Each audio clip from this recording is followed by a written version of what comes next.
I don't know what most white people in this country feel. I can only include what they feel from the state of their institution.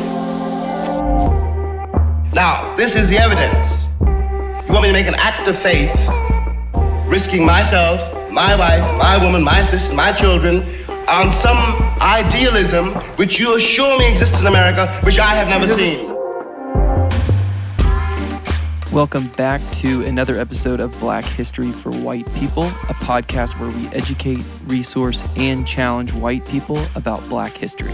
I'm Brad, and on today's show are my co-hosts Katina and Garen. Last episode, we talked about Black Lives Matter, so make sure you go back and give that a listen if you haven't already. Today's topic is lynching in America. We will begin this episode with a discussion on what lynchings are, their long-term effects in the U.S., and why it's necessary to know that these events did and still do happen. Due to the length of this episode, we had to break it up into two parts. You're listening to part one. Make sure you keep an eye out for part two, where we hear the story of Lermont Stowers Jones. We interview the family at their house and ask them for their firsthand experience about the entire situation. You're not going to want to miss it. We hope you enjoy the discussion. Garen, last episode was heavy, and I know that this episode is going to feel heavy to a lot of our listeners, and something that a lot of white people, when we're just learning about these things in history that, we didn't know about, we weren't taught, a lot of times it can feel heavy and it feels shame. Like I feel bad. There's this aspect of I didn't do those things, but I also am kind of complicit in this system that I'm beginning to learn more and more about. Can you speak real quick before we get into kind of lynching in America to that effect of, I feel shame. Can you help me? Is that okay? Is that, because it doesn't feel good. It feels uncomfortable. So can you help me and help our listeners tie that in? Is that okay? Yeah, so that's a great question. I think that when we feel shame, our instinct is to want to run from it. But there's two ways to stop feeling shame. The one is to run from the shame and to hide it, pretend like it's not there. The other is to pass through the shame, through grief and through acknowledgement into a new reality of repentance and reconciliation. And that's the road that we should choose. So I think instinctively, we want to live in the comfortable reality we've been in. Most white people today have forgotten the history of racial inequality and injustice in America. It's not taught in our history books. Our history books have been bleached. We see things from this comfortable perspective that kind of elevates us as heroes, and it's nice to live in that reality and not have to deal with this. But to quote Brian Stevenson, a civil rights lawyer, he said that we are haunted by the past, by the racial inequality in our past. And it continues to haunt us today in ourselves, in our institutions. And until we acknowledge the reality of what's happened and allow ourselves to pass through that second door of acknowledging it, grieving it, and then pursuing genuine reconciliation that is loving, and pursuing the peace and reconciliation with Black and brown brothers and sisters and our neighbors and fellow citizens, until we make things right, it's going to continue to haunt us. It's going to continue to affect us, our institutions. And so we need to grieve. We need to let ourselves feel that sense of shame. Now, that doesn't mean that we actually, you shouldn't take that feeling of shame as the same thing as guilt, because then maybe you don't know how to deal with it. Because if you didn't actually do the things that you're reading about when you start to dive into this conversation and learn about how bad the past has been, if you didn't actually do those things, you might not know how to respond. And so we're going to talk more later about the right ways to respond. It's a little bit different of a process than when you actually personally commit a wrong. But there's still a process there. There's still a process of grieving it and moving past it, memorializing it, and making things right. We're recording this a few weeks after George Floyd and the story that we're going to be talking about with Lermont Stowers Jones. Some people would say that it's like a quote-unquote modern-day lynching. And, the term lynching is being brought up a little bit more than usual. Can you tell us what is lynching? Like, what does that mean that it's a modern day lynching? Maybe we can start to dive into the conversation about that. Yeah. So I said a second ago that our history books have not accurately recorded the past. And this is one area where I have been shocked by how poor my picture of the reality of lynching was before researching for this episode. Like, I thought that lynching, the way that I heard about it in my history books and growing up, that what I had in my head is like the picture of what happened is so far removed from how bad it was. I thought that it was just like occasionally Black people outside of the normal court system, there would be like quick trials where they would be found guilty and they'd be hung on trees as an example to like scare people. I knew that it was bad. I knew that it was to scare the Black community, but y'all, it was so much worse, so barbarically bad, that I think I've just been shocked as I've dove into understanding what happened. Lynching was a period in America where we had from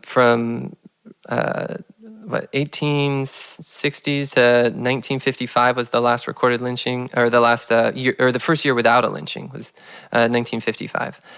So for that whole period, it was a brutal, organized, backed by the state, or like the state was fully complicit in it, campaign of terrorism to support a racial caste system in America. And I mean, that's a lot of elements to it. We can go through some of those a little bit slower here. It was a form of terrorism. It was there were many lynchings where the victims weren't just hung on trees, but they were strapped to cars and paraded through Black commercial districts, or brought through the Black part of town to terrify the residents. There are many lynchings where Black people would be threatened that anyone who's here this time tomorrow, we're going to lynch you also. And so entire Black communities would flee or have to relocate. There was the massacre in Tulsa that history has started to recover, has started to rediscover. Right. That was largely kind of brushed over. But then there were many other massacres like it, that where hundreds of Black people would be injured or killed. Entire communities would be devastated. And lynching was perpetuated in order to suppress Black people, in order to oppress them. I actually was trying to think of an analogy to really help people understand the way that it operated, or like the strategic impact of lynching. So this is what I came up with to just try to explain it. Imagine that if you're like a college student at a university and there was a new super sexist dean or new like president of the school got put in charge who was super sexist and decided that, okay, from now on, I'm going to implement this new policy where the highest scoring woman at the end of each class term, at the end of the semester, whichever woman scores the highest in each class, we're going to expel from the school. That's a little bit like the kind of like the strategic dynamics of what happened. Is what would happen in that case if you're a female student in your class and you know that the highest scoring girl is going to get expelled. What you're going to try to do is you're going to try to not stand out. You're going to try to not perform at your highest level. You're probably going to try to get a C to pass the class but not get expelled. And during the lynching era, basically, white people would target high-performing Black people. If they were rich, if they were demanding equality, if they were speaking up for, like oftentimes ministers were targeted because the Black ministers would be speaking up for equality. And like very legitimately pointing out biblical texts that support love and equality, and they would be targeted for that. If there were Black people trying to register other Black people to vote, they would be targeted for that. So is this, like anytime Black people would start to rise up, it was a way to use terrorism, this public terrorism that oftentimes, Y'all, I mean, these lynchings would oftentimes be attended by hundreds or thousands of white people. Karen, I don't want to brush past something you said earlier. You said that the state was complicit in it. Can you, like, I think maybe some of our listeners can think, and even myself, like, these lynchings were like, the government weren't involved, the police weren't involved, and it was just kind of some rogue, crazy, racist people. But like, when you say the state is complicit, what do you mean by what does that mean? There are many ways in which the state was complicit. That's a great question. First, the federal government just failed to do anything. Even when they had like political power, there were 200 different anti-lynching bills that were brought before the Senate, and they all died. They let them all die. And some of them, after a short filibuster, they just let it go. These bills were just trying to outlaw. Yeah, trying to make the practice illegal. Yeah, and they refused to do anything with it. They didn't pass it. But then also the way that it worked was the Supreme Court had basically made a decision that said that black people could not be killed by the state without federal intervention, but that it was the states who would regulate or police it anytime black people were killed by non-state actors. And so what happened was in the South, you had this system where the police couldn't kill a black person, couldn't lynch them, or the federal government would intervene. But the police could just unlock the jail cell and step aside and let other people come in and do it. The police, basically, the total history of lynching, there was only 1% of the perpetrators of the lynching were ever given any kind of justice. No, in only 1% of cases, even though those who did the lynchings were doing it in broad daylight, oftentimes photographing themselves with the body, doing it in public spaces, sometimes announcing the lynching in advance, sometimes advertising it in the newspaper, sending postcards of themselves posing with the lynched bodies. And yet, even then, only 1% of the time was there any kind of pursuit of justice. So the police, the governors, the government just abandoned its post deliberately. And I mean, really what was happening is they would have done it themselves if they could. Like if you're a police officer and you're abandoning your post so that somebody can be lynched because you know the federal government will intervene if you do it yourself, then you're not just like failing to protect that person. It's like a system where like you're part of it. You just can't pull the trigger yourself, so you're handing someone else the gun.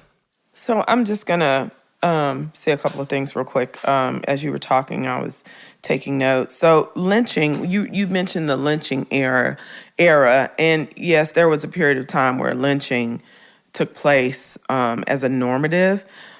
But I would say with police brutality, we're still seeing the same. So lynching has never ended. I mean, we had James Byrd in Jasper, Texas, in the 90s, who was tied to a truck and dragged.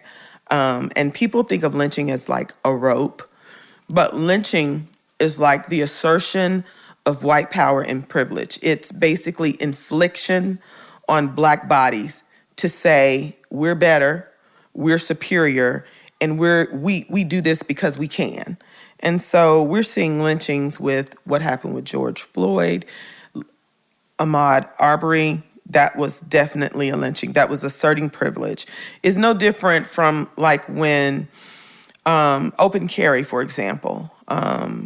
Willie Hudspeth is an advocate, an activist in Denton who has been protesting the Confederate monument for 18 years now.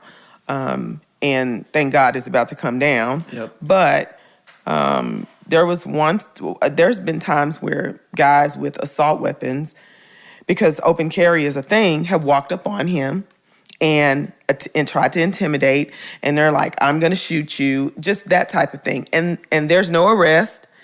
And so it's just this assertion of privilege, like the privilege of open carry, knowing that like black people, we can't walk around with guns. And I mean, we can legally, lawfully, but we know that there's like the people are intimidated by black people. They're intimidated by black bodies and black presence. And so it's this assertion of I'm doing this because I can, and I know that I'm not going to pay for it, basically. And so that people think of lynching. He's not hanging from a tree. He's not hanging from a rope. But it's that affliction on Black bodies. You know, America has a history of taking out its resistance to oppression on Black bodies. And that's what lynching is. It's a resistance to fighting oppression. And saying that, you know, I can do this, and I'm going to do this, and I'm not going to pay the cost for it. You know, just like when Medgar Evers was shot down, and the man who killed him went many years, and the family had to fight just to get an arrest. And I mean, this man didn't get arrested until he was old. And he killed Medgar in the 60s, and he bragged about it openly. That's a lynching. Even though he shot and killed him, it's still a lynching. It's an assertion of privilege, and it's the way to intimidate and take out white supremacy on Black bodies, which is another reason why I am so, you know, I'm infuriated as images of Black bodies are passed around the internet. Images of infliction upon Black bodies is just, it's a normative. It's like, ooh, look at this video of this person being shot down. Ooh, look at this video. And I mean, millions upon millions of views. Like, I refuse to watch the video of George Floyd because I don't need to watch it to know that it's horrific. I don't need a video to prove to me that what happened was absolutely demonic. I don't need to see a dead Black body to know that. Like, my Black body feels it internally whenever I hear of a story, not having to see it. And it's even things like when Barack Obama was voted for president, there was a spiritual shift where white people were angry that he won. I remember the day after Barack Obama won, and just how you could feel this white fury. I mean, I was getting doors slammed in my face. I was getting called a nigger bitch. I was getting people walking to the office where I work and just saying the nastiest things because they were angry that a Black man was president. And so, and this wasn't just my experience. It was like, there's this thing where when white privilege is challenged and the system of white supremacy is challenged, the response is to make a Black body pay for it. Mm-hmm. And that's lynching. Even in the spiritual sense, it's like you see Black skin and you are just appalled at the existence of a Black body being able to be free and not confined and not bound to what your ideas of, you know, of race are, or that we, like you said, like that we would obtain wealth, that we would, you know, be able to purchase a certain car or live in a certain neighborhood. And so lynching is established to resist the movement of anti-slavery in response and defiance to the emancipation, to assert superiority during Jim Crow, as freed Black people would build townships, wealth, and independence, to intimidate with lynching, and even with the erection of monuments. It's like we're going to claim, you know, our right as white people, and we're going to put these Black bodies in their place. Mm-hmm. Point along those lines, the Emancipation Proclamation legally made it so that white people could not own Black people, but it did not make white people recognize the humanity of Black people. Mm-hmm. Like, there's nowhere in the code of the law that it said you have to acknowledge Black people as equal or as full humans. And in fact, the Supreme Court, like, said after that separate but equal was okay, and facilitated the racial system, the racial caste system that came from that time. The Emancipation Proclamation it ended slavery. It did not end white supremacy. Right. White supremacy was alive and well and is alive and well today. It's taken different forms and it's shifted over time based on what is legal and what is culturally permissible. It got a big setback during the World Wars because America was losing a PR campaign against communism, and like the communists were pointing out how racist we were, and they were able to like flip some countries to communism overseas, and so America started to crack down. But like white supremacy itself has been here all along, and lynching was a main tool of white supremacy during this time. That anytime Black people started to show equality or started to like grasp for equality or started to advance, it was a terror campaign. Yeah.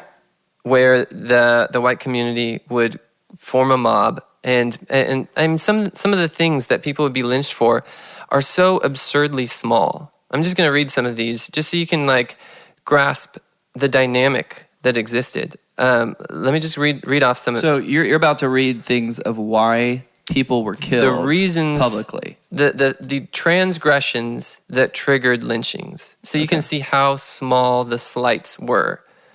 And then I'll kind of explain it a little bit more. Jesse Thornton was lynched for referring to a white police officer by his name. Private Charles Lewis was lynched after he refused to empty his pockets while wearing an army uniform. Richard Wilkerson was lynched for allegedly slapping a white man who had assaulted a Black woman. Jeff Brown was lynched for accidentally bumping into a white girl as he ran to catch a train. Sam Gates was lynched for the offense of annoying white girls. General Lee was lynched for merely knocking on the door of a white woman's house. Thomas Miles was lynched for allegedly writing letters to a white woman inviting her to have a cold drink with him. After being accused of associating with a white woman in Newton, Texas, John Griggs was hanged and shot 17 times, and his body was dragged behind a car through the town for hours. William Brooks was lynched after he asked his white employer for permission to marry the man's daughter. Lacey Mitchell was lynched for testifying against a white man accused of raping an African-American woman, and the white defendant was acquitted and released.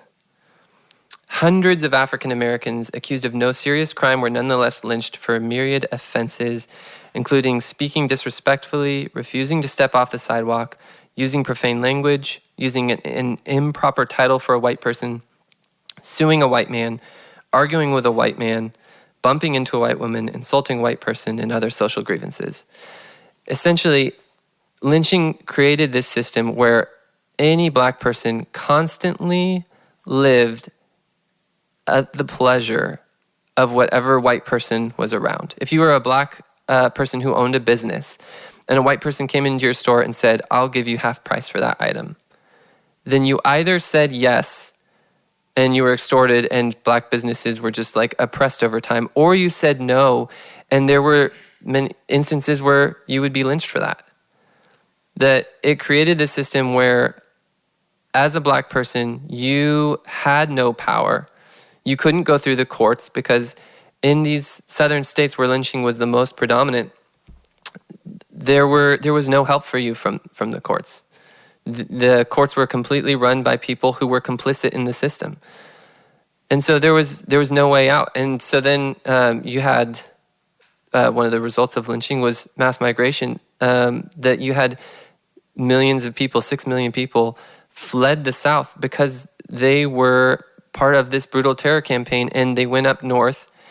And even in the North, like we think of the ghettos in the North, and we're like derogatory oftentimes in our thoughts towards them. Like, why don't they work? Why don't they get a job?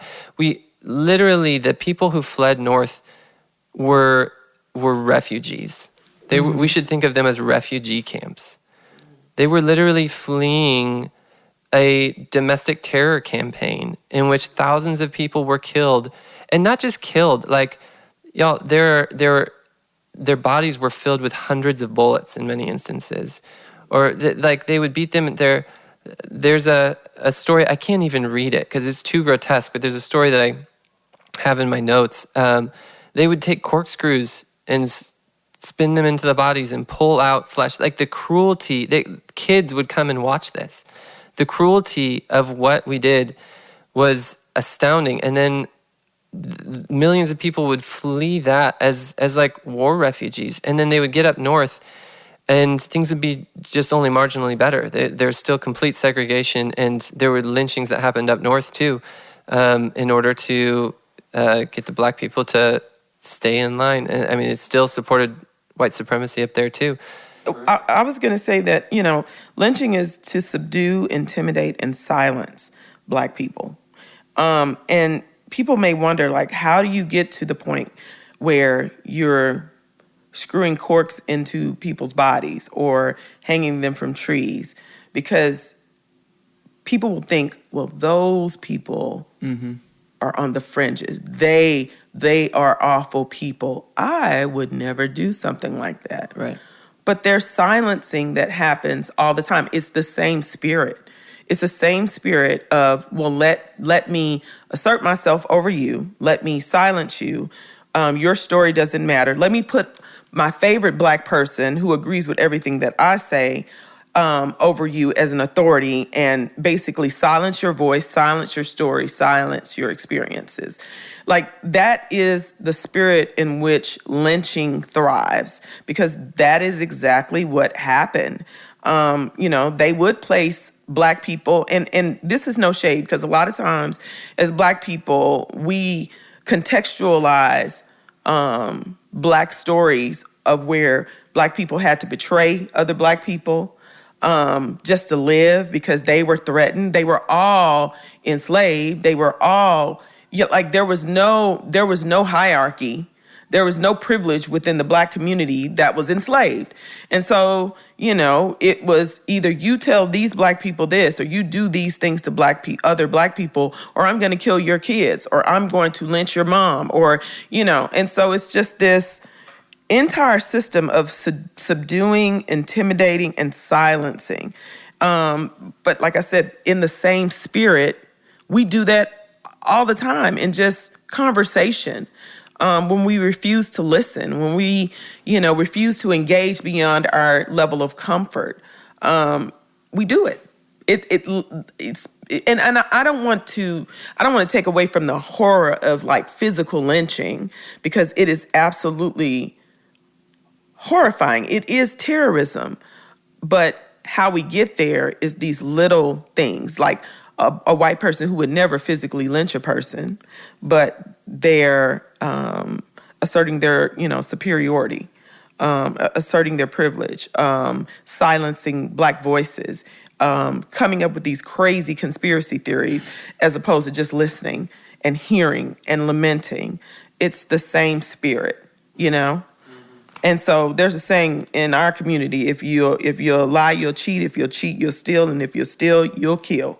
That's, black folks, everybody knows that saying. And that's the same. That's what I think of when I think of lynching. You go from what seems small, one small thing, into this heinous thing, but it's all the same. And it's all the same spirit. Katina, I think one of the things that I'm thinking of, like, some of the, and maybe both of you can help me speak into, or help our listeners speak into, the long-term effects of what racial terror lynching did. But one of the things that I'm thinking of, if I'm a black person with children during that time frame, I am imagining that you're constantly terrified, and there's things that you tell your kids to avoid. Like, you have to basically coach your kid on how to interact with white people, okay? Because they were like physically killing them, right? Yeah. So let's fast forward to today, where, maybe there's not as much physical, and kind of what you just alluded to. There's not as many, people going out in the streets and killing black and brown people, although that is happening. Of course, but there's more of what you were just alluding to, just trying to silence them, or maybe like, hey, that's your experience, but that's not the truth. And there's ways that they do it over social media and through conversation. But I imagine that you still, to this day, and you can speak to this as a mother of black boys, I'm assuming that you still have to coach them on how to interact with white people in general. So can you speak a little bit to like, that Absolutely. the similarities of like, what they had to do a couple 100 years ago, 100 years ago, and what you're having, how you even, carve that path with your children. If I could just real quick make one comment. Go ahead. 100 years ago is understanding. Donald Trump was 11 in 1955, the first year without a lynching. This is not ancient history. I mean, there are people alive that experience this. Yeah. There are people alive here, like our listeners. Some of y'all's parents probably, or I don't know how old you are. Your parents or grandparents attended lynchings, and they wouldn't talk about it. Because why would they? Not all of y'all, but some of y'all that odds are over 1 million white people attended lynchings. There were 10,000 crowds of 10,000, 5,000 at many of these things. So this is not ancient history. And some of these people are alive. I mean, it's just an ongoing generational trauma. I was talking to my oldest son about it. So.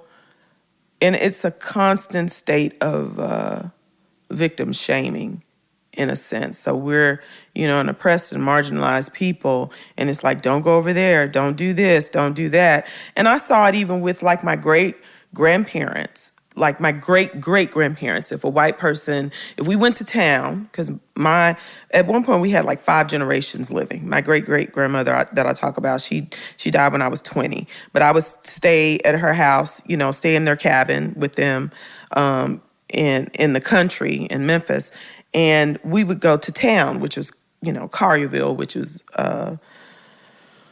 predominantly white town. And just how when we would walk around and we see white people, of course, I have a framework for racism and I've experienced it, but how I would walk through the town versus how she would walk through the shops and stuff, it would be like her head is down and grabbing me, to pull me over when a white person walked up. If a white person came up and said, hello, how are you? You could just I could feel in my elders just this intimidation and just because that was their reality. But as I've grown up and experienced racism myself, and I know the story of my elders that they've shared with me, and I've witnessed just horrible things. I mean, people will say, when we talk about like interracial dating, like my oldest son, he has white friends and he grew up in white spaces. We're in Denton, for crying out loud. When he would go over to, or when he wanted to visit a white girl, as a friend, I would immediately panic and think, okay, I would call parents and I would say, I want to make sure that you understand that my son is going to be coming over. Are you going to be at the house? And some people would think, well, that's normal for anybody. No, it's not. There's extra steps that I take and I would tell them, because I want my son to come home alive. I don't want there to be any misconception that my son is at your house and you're not there and you walk in the door and your daughter is in trouble, but instead of telling the truth, that he's over there visiting her because she invited him, then there's a gun at my side. Like, I spell this out because that's a reality. I know that experience because amongst my many Black friends who are, 6-figure plus, living in, the wealthiest of neighborhoods and with all the education and degrees, that's happened to their sons. That's happened to our sons. And so there is a fear. I'm like, you can't just go over to a white person's house. And this is, he's an adult now, but that's the way I raised him. Because how many Black young men do I know that have been falsely accused of rape, of things just because white girls get to have the privilege of, indiscretion, and they know that they can flip the script and blame the Black dude. And we're seeing that now, like a woman accused 2 Black people that she imagined she accused them of killing her autistic son when they find out later on that she did it. But everybody knows that they can blame the black guy. And so, yeah, I set some serious boundaries around my kids as they engage with other white children, because I don't know that those children's parents aren't racist. Because a lot of times people are closeted racists, where they will come to you and they'll, in public, oh, hi, and your son is so great. But you don't know what people are going to do behind closed doors, and you don't know what sits in their heart. Because I've known people just in this era of Trump, people that we would have called friends, that are now coming out to be complete racist. And you see this in the rhetoric and the stuff that they spew. And so, it took something like this for people to come out of the closet with their hatred. And so, yeah, I'm very, very careful when it comes to my sons. Just doing something as innocent as going to visit with no intent to do anything, but just, hey, I'm going to my friend's house. And that trauma on your children, oh my gosh, like, it's been just walking my boys through that pain is it's difficult. And like I said at one of the protests, like, people think that black people are at home just like gaslighting their kids. I don't seek to talk to my kids about this stuff. I'm very careful because I need them to have joy and hope. And so, and I'm a good mother, and I'm not here to I don't want my kids to feel this. I don't want this to be their normal. I want them to be able to go out and enjoy life and be free. Unfortunately, what I want for them and what many people in the world want for them or see them as is totally different. And so I have to equip my kids and therefore inflict a level of trauma onto them. And my parents had to do the same with me. So I'm always aware of my blackness and how it may be an offense or stumbling block just because I exist. Like going shopping and being followed, being pulled over for zero reasons, and knowing and just being able to see that and know that it's because of your black skin. And not because people like, oh, everybody's always saying that racism. No, we live it. We know it. It's in our DNA. We understand. We know the looks, the words, the nuances. We know because this is our existence. Many of us will choose to overlook it because you pick your battles and you just cannot sustain. If I were to absorb every single microaggression that I get on a daily basis, if I were to absorb that and just let that sit on me, I wouldn't make it. But then even just the mental health of black children, like, we're seeing a lot of that in our kids where they don't want to be black, or they think that white is better because they see that at school. They have racist teachers, some of them, and they see they feel they're being criminalized, and they know it, and they see it, and they feel it, and they come home and they talk about it.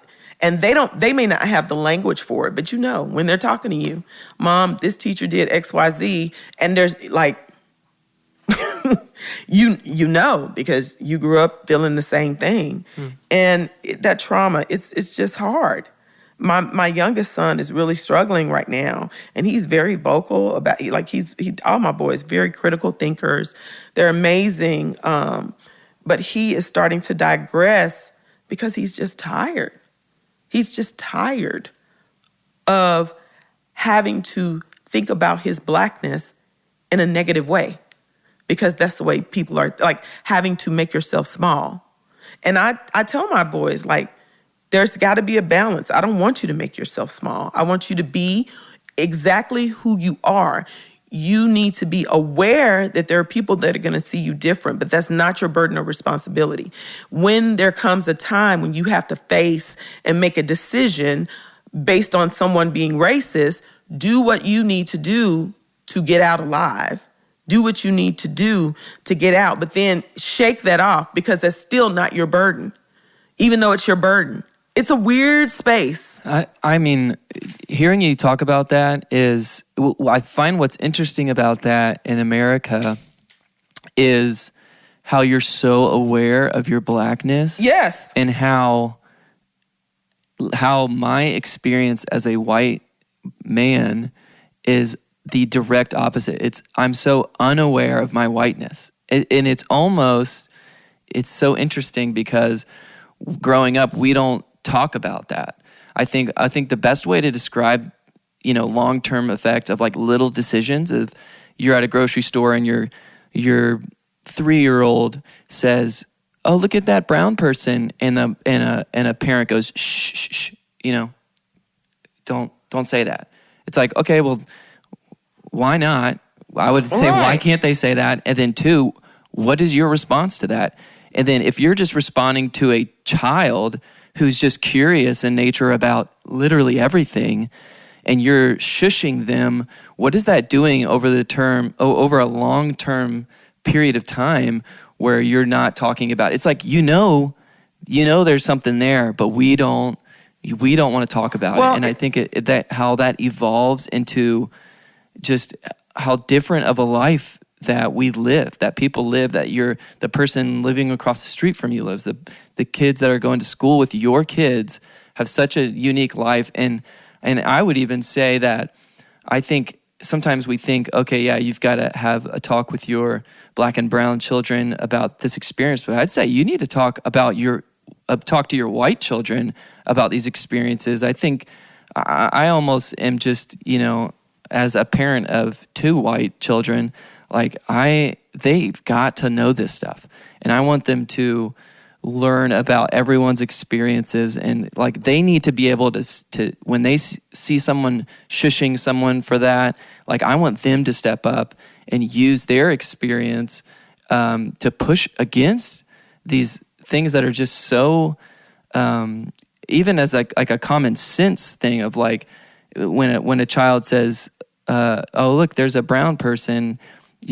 I think, honestly, that is a really great question to ask yourself. If you have a kid, I mean, they're probably going to say that. All of my children have asked that. Absolutely. I would maybe think about your response. And I think if you don't even have a response, I think that maybe, I'm not like trying to shame you, but I think these are good questions, because I think if you can explain things to a 4-year-old child, I think then maybe you're starting to learn some things. But I would just encourage parents of white children, like you've got to coach your kids on these things. Our kids know these things. They're smarter than we think they are, and they show biases by the time they're 4. I think there's studies Absolutely. out there, and it's like, I mean, my kids see these things, and we don't shush them. We celebrate these things, and yeah, that person does have brown skin. They're beautiful, and that's not a weird thing. If you make it weird when they're 4 years old, how much weirder is it going to be for a 24-year-old? You know what I mean? Like, I think there's a connection there, and I think just how vastly different the experience is from someone like me. Well, and just real quick, I was going to say that it's just how it plays out is so in ways that we don't even think about. Like just being in the grocery store, and there's this thing about proximity and boundaries. Like Black people are used to being invisible. Like I'm in the store and white women will just reach over me or, just get way too close. And this is a thing in the Black community where we know, like, it's like you're invisible but visible. It's like you are Black, and then it's like, oh, that's just a Black person. And so there's just this thing where you have no space to exist. And so there have been several instances, and some of them have played out in the media, where Black people have gotten tired of being reached over and just touched, and people walk up and touch your hair or pet your children's heads, or we become like these animals to people, or these objects. We become objectified. And yeah, if you don't start having conversations with your children about, hey, yes, that is a brown-skinned person. God made them in his likeness and image. Isn't their skin beautiful? That helps everybody. That helps the Black children and the white children. And it takes away the perspective of their other. Exactly. Because they're not. They're not other. They're in your churches. They're in your kids' schools. They're on your kids' school bus. Right. They're in the gym. It's not gonna change. And so the more that we can educate not only us but children on like there isn't other. They're not this other special weird people. They're us. We have to give language. We have to learn the language. Yeah. To affirm humanity, to affirm human beings. Garen, can you talk to a little bit of just, why does it matter that this happened? Why is it helpful that we know this past history of lynching in America and kind of maybe what it's evolved into currently? Like, why does it matter? Why should we learn about it? It weighs even on the discussion we were just having, just thinking about like kind of even setting up and understanding how we got to where we are and what the present is. During the lynching era, it's super easy to see why if you're a black person and all of a sudden a white person comes up to you, all of a sudden you have a shot of adrenaline and you are afraid. You're like hyper vigilant. Like black people were hyper vigilant anytime a white person was around because that white person had the power with whether they intended to false or not. accusation or they could just like a white person could stir up a lynch mob. Especially a white woman, if she wanted to, she had the power to stir up a lynch mob with just saying an accusation. It didn't even have to be true, or it didn't even have to be substantive. It could just be, he said something I didn't like. And so black people learned to be afraid of white people. Absolutely. And that continues to today, where because of the system has shifted, but there's still all these microaggressions. There's still a lot of white people, whether they admit it or even are aware of it, white people still think that they're superior. Yep.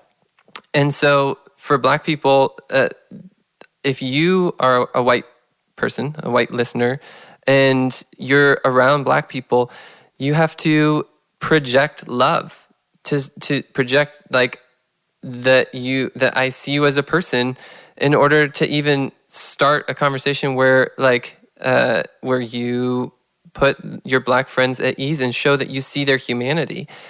And that's like a direct legacy of lynching, of the past. Yeah. And it's shifted over time. Other ways it affects our institutions. The Supreme Court still draws on precedents of racist bills, decisions that they've made in the past. Our churches during the lynching era, the white churches, first of all, they segregated the black people so that they couldn't be involved. Sometimes they would like even directly kick them out of the church and not let them attend or participate. And then they didn't let them have any positions of leadership, no positions of ministry. And so that's what caused the formation of the black church. Persecution. The black church didn't start because black people decided we want to just worship by ourselves. It started because white people were racist, and that institution continues today. And then Christianity in America now is still largely segregated and still has like antiquated views of race and a misunderstanding of their own history with regards to race. But like if you look at the denominations and some of the decisions that they've made during this era, those have direct impact on today, and we're still suffering the effects of it. We still have segregated churches. We still have institutions that are slanted in favor of white people, like all across the board. Well, and can we just put language to it and say that black Christians and the black church in America is a result of persecution, that American Christianity persecuted the black church. The black body of believers were persecuted, because we always look overseas for the persecuted church, and we'll just, oh my gosh, pray for these Christians in this country because they're being persecuted by Muslims. It becomes this rhetoric and propaganda, but we won't say and acknowledge that the black body of believers, black Christians in America, were persecuted by the white church, the American church. Yeah, and the white church, there's been a few statements along the way that have trickled out of like apologies, but by and large, the white church has not done the work. Like when we've come to that point that we talked about earlier of feeling shame, we have sulked away from it rather than going through it to repentance. So yeah, the legacy of lynching continues today, and the most obvious way in which it continues today, maybe the most direct analogy, is in the criminal justice system. That still today there's a regular practice of prosecutors striking all the black jurors, creating all white juries. And there's been there's a podcast that Radiolab did that was really good on that. What's it called? More Perfect has a really good podcast on that you could look up.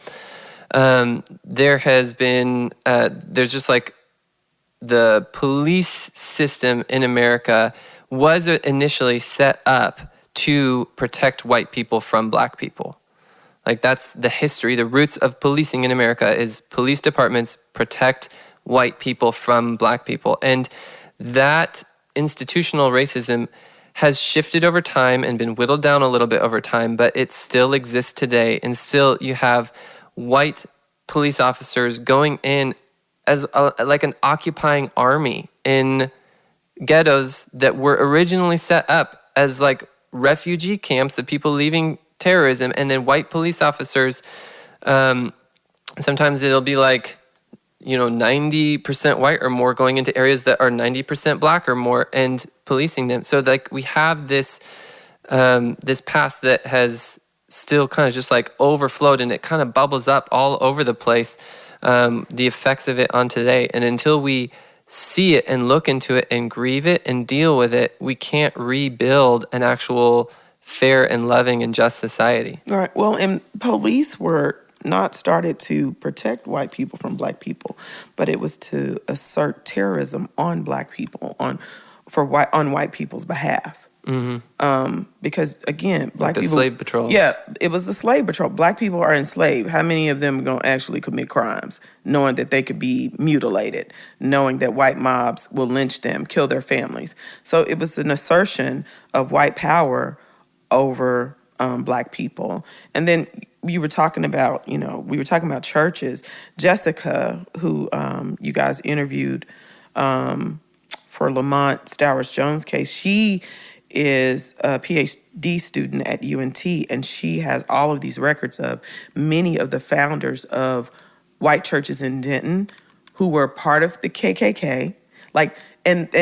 These are people's whose pictures are on the walls in their churches today as their founders, that were part of KKK, that lynched black people, that, had KKK campaigns and membership drives in their churches. I'm just talking about Denton. And we know this is across the country, but I mean, there is documentation, records of this. And so, yeah, I just have to to continue to assert like this persecution that we don't, that mainstream America doesn't want to think about. And of course, it's generational and it's playing out. It's still playing out because we haven't dealt with it. Mm-hmm. Katina, can you speak a little bit to black and brown people that are in white spaces? I think sometimes it's helpful for white people to hear some of those insights and conversations of what that's like. Mm-hmm. But I know that we have some black and brown people that listen to the podcast, and so I'd love for you to kind of speak into them a little bit. We're tired. That's the biggest thing, is that we're exhausted. I am a black person that attends a white church. And there have been, and while, my pastor is very affirming and is doing great work, there's just been a lot of wounding from just members because we have multi-gens in our church. I had one man tell me, I remember when we had to vote to let a black person in. And he was the same person that told me that, because we were talking about, I don't know how we got to talking about race. It was during a church dinner, prayer dinner. And it's so funny how people gravitate to black bodies and then want to pour out all this speech, just it's weird.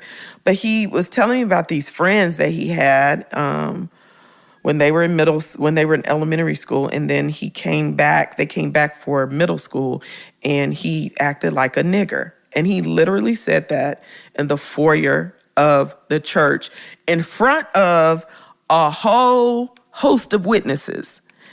And I could have come unglued, but and this is the thing. It's not our responsibility to carry white people's burden. It's not our responsibility to absolve white people and to clear their conscience. But so many times we become this default. If the pastor preaches a sermon, then all of a sudden the black people are called up for lunch and just treated like lab rats. I don't know how else to say it. You want to ask 50 million questions about stuff that you have had no interest in for 364 days, but one day your pastor preaches a sermon about, whiteness and blackness and race, and all of a sudden you need to check off your list that you were intentional with a black person, had lunch with them, and poked and prodded them. We're tired.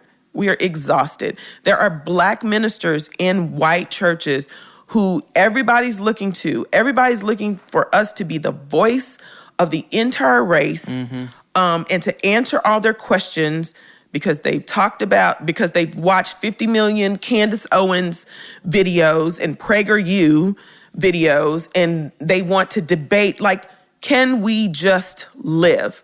If that's what your default is for your engagement with a black person, leave them alone. That's what I have to say. Leave us alone if that's all you want to do. Because we still have to live. We are watching black bodies be mutilated on TV for sport with no penalty, with no accountability, and then we have to shoulder the burden of your white curiosity. Read a book. Leave us alone. If you don't want to engage in true friendship because your heart is to be a friend and to love and to care like you would your white friends, don't leave black people alone. Seriously. Because we don't exist for that. It's disrespectful. And, I know a lot of white people will go, well, what do we do? There's a million things you can do besides that. Black people are enduring trauma. It's not our job to teach you. There's a whole World Wide Web, just like you found Candace Owens, and you listen to everything she has to say. You can go find mainstream people that speak to the mainstream, the cultural, collective experience of black people that have different views from you. You can find those people on the internet and listen to what they have to say. And so that's the thing, is just trauma and fatigue. I had a Zoom meeting with a group of black people from my church, and with the black church leadership, and you just see it. It's just trauma and fatigue. It's overwhelming as we have to shoulder being invisible or being so visible, only being visible to the extent that we are having to endure trauma and infliction. It's overwhelming, and we're tired. Garen, can you, we'll kind of wrap it up here on so what do we do now? I know we're gonna have a website that we want people to go to, and I feel like we're just gonna kind of constantly put in front of people EJI as a resource, as for anything. I feel like they literally have written the book on so many things. I would say if you don't know of EJI or the Equal Justice Initiative, I think it's something that you're going to need to know about. And they're doing really great work. They put out great resources. But so, knowing that we're going to do that, Garen, what do we do now? A lot of what we're hearing is people need to educate themselves. I don't think the first step, as of what Katina was saying, the first step isn't go find a black person so that you can feel better about having a black friend. I think there's a pool to that. And I think that pull isn't necessarily, depending on your intentions, it could be wrong. And that would be a great goal, is to have black and brown friends and not just white friends. But what do we do now? What can we do? Yeah, I mean, I think the problem is not pursuit of friendship. The problem is just like kind of like the lab rat thing, like the pursuing black people in order to like engage in this curious conversation about race, but then coming with a heart posture that just wants to defend white people throughout the ages. So it's like you don't want to go up to a black person and have them educate you on something that you are going to be defensive about, because then that puts them in the position of having to like justify their own trauma and to you and kind of like defend that they feel the way they feel. Instead, you want to go find resources and not just white people, like find black people who have put out resources. And I think EJI is like super high quality. So we're going to like, for this episode, that's going to kind of be the, where we send you. But to educate yourself and to find out what has happened and to walk through that process of grieving, so that then when you go to black people and pursue friendship, you can see them, see their hurt, and you can love. The goal can be love, not like, hey, I'm going to give you 5 minutes to convince me of something that I don't agree with. But instead, hey, I see you, I'm sorry, and how can I like be loving to you through this? So it's like a totally different heart posture. And in order to get to that heart posture, you have to first like do some homework to research what has happened and to research the history of racial inequality in America. And so lynching is a huge chapter in that story. It's a huge part of that story. And so we're going to send you to the EJI, which stands for Equal Justice Initiative. They did a really thorough, I think it's like, it's won awards even, like a really high quality report on lynching in America, covering the whole story. A lot of, like the quotes I read earlier, were drawn from that. And so we want to encourage you guys to read that and to understand what's happening and just to grieve it. To don't run away from the shame of what's happened, but like grieve it and go through that process. And then we also like in the second part of this episode, we're going to be talking about what we believe is a modern day lynching, a modern day one instance of this past bubbling up again. And so we looked and without doing much research or without looking too hard, we found like a modern day lynching that had happened 2 miles from where I live, which is just crazy to me that like we didn't have to like go to some obscure place in Alabama backcountry. Like 2 miles from where we live, within the last like year and a half, there was like modern day lynching. I mean, we'll get into, you'll hear more on that in the next episode. So that's something else that's going to be coming your way. But then also, we just need to grieve. Well, I think another thing white people can do is just know that don't just treat black people like your checklist. Like, I'm going to go to this one black friend, because there are a lot of white people with black friends that are racist. And there are a lot of black people who, in my opinion, walk in a lack of self-awareness, or they don't want to shoulder it, so they just basically become a chameleon. Like, there's all types of black people. You're not going to satisfy whatever it is you're seeking to feel by going to your black friend or your black brother-in-law or your, black spouse. Like, that's one black person, even if you have 10 black people in your life or 20 black people in your life, like, there's a work that white people need to do, and there's an understanding that white people need to have, is that black people code switch. A lot of times we don't want to engage in these conversations, so sometimes we'll tell you exactly what you want to hear because we don't care. We need to, because it's an act of self-care.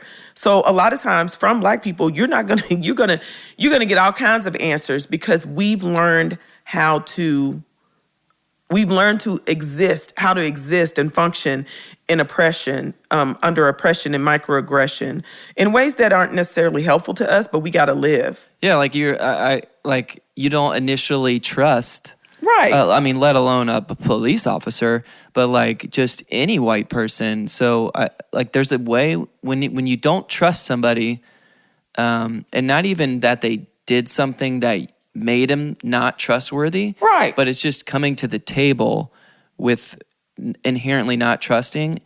You change the way that you would talk, or the way that you communicate, behave. Yeah.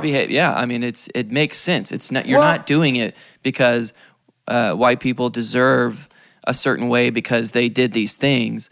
It's literally just self-preservation. You're just trying to be safe. Because you got to go to work, you got to take care of kids, and you got to exist in this microaggressive society that sees you as invisible. And so we can, like Black people can smell it. We know, you know the ball is going to drop. Like a lot of times when our white friends, and I use friends loosely, when it finally comes out that they're racist, and it's a lot easier now because, people are taking to social media and they'll say and post the craziest stuff.